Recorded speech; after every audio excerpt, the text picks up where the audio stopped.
4 মাস আগে হাতে হাতকড়া পরিয়ে যে চাঁদাবাজকে নিয়ে মোহাম্মদপুরে মাইকিং করেছিল পুলিশ, জামিনে বেরিয়ে আবারও তাণ্ডব শুরু করেছে সেই ফারুক। সবশেষ কেরানীগঞ্জে একটি কুরিয়ার সার্ভিসে চাঁদার দাবিতে 5টি গাড়ি ভাঙচুর করে সে আবারও আলোচনায় আসে। দুর্দান্ত সব ফিচার নিয়ে এলো ক্যাপ্টেন ভিক্টর বাইক। এতে রয়েছে শক্তিশালী রিচার্জেবল ব্যাটারি, ব্লুটুথ এবং exciting music. Captain Victor bike, আনন্দে বাড়ুক শৈশব। এই যে দোকানে চাঁদাবাজি করতে গিয়ে ভাইরাল হয়ে গেছিল, দেখছেন সবাই? ভিডিও দেখছেন না সব নিউজ চ্যানেলে? এই আজকে দেখছি ধরা পড়ছে, এই চাঁদাবাজ ধরা নিচ্ছে। এই চাঁদাবাজ রাজধানীর বছিলায় সিলিন্ডার গ্যাস বিক্রি করে এমন একটি দোকানে চাঁদাবাজির অভিযোগে 4 মাস আগে গ্রেপ্তার হয় ফারুক ওরফে কাল্লা ফারুক। পরে অপরাধীদের হুঁশিয়ার করতে এভাবেই হাত কড়া পরিয়ে এলাকায় মাইকিং করে পুলিশ।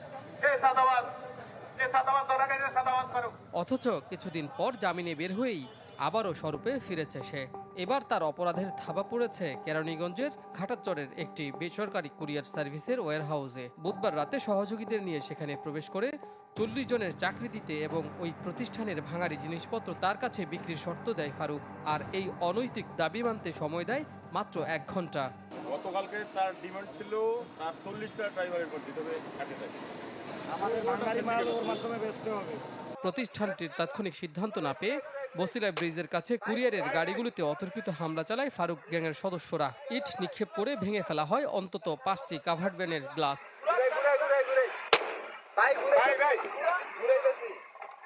তবে এ বিষয়ে আতঙ্কে ক্যামেরার সামনে কথা বলতে চান না কুরিয়ার সার্ভিসটির কর্মীরা।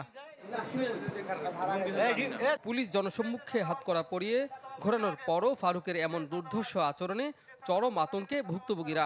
পুলিশ ও র্যাব বলছে অপরাধীদের ধরতে কাজ করছেন তারা। অপরাধ সংগঠিত হয়েছে, সেখানে চাক্ষুষ প্রমাণ, সিসিটিভি ক্যামেরার ফুটেজ, তথ্য প্রমাণ আছে। আমাদের যে প্রযুক্তিগত যে তথ্যগুলো সেগুলো আছে। এগুলোই আমাদের জন্য যথেষ্ট, কাজ করার জন্য যথেষ্ট। তো সেগুলোকে নিয়ে আমরা আমাদের কাজকর্ম চালিয়ে যাই। মাসের পর মাস মানে সকল প্রকারের কৌশল প্রয়োগ করে ধরলাম। পুরো বাংলাদেশে সে ভাইরাল, বাংলাদেশ ছাড়া বিদেশেও তার নাম চলে গেল যে মোহাম্মদপুরে বিরাট একজন চাঁদাবাজ ধরা হয়েছে। এবং তাকে কিন্তু ওই যখন ধরে নিয়ে এসে থানা পর্যন্ত আমরা নিয়ে আসলাম, এই সময়ের ভিডিও ভাইরাল বাংলাদেশে।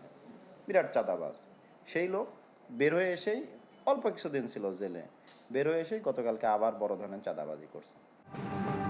কেবল গ্রেপ্তারের মহড়া নয়, এ ধরনের পেশাদার অপরাধীদের ক্ষেত্রে জামিনের বিষয়ে সংশ্লিষ্টদের আরও কঠোর হওয়ার দাবি ব্যবসায়ীদের। কাজী ফয়সাল, চ্যানেল 24, ঢাকা।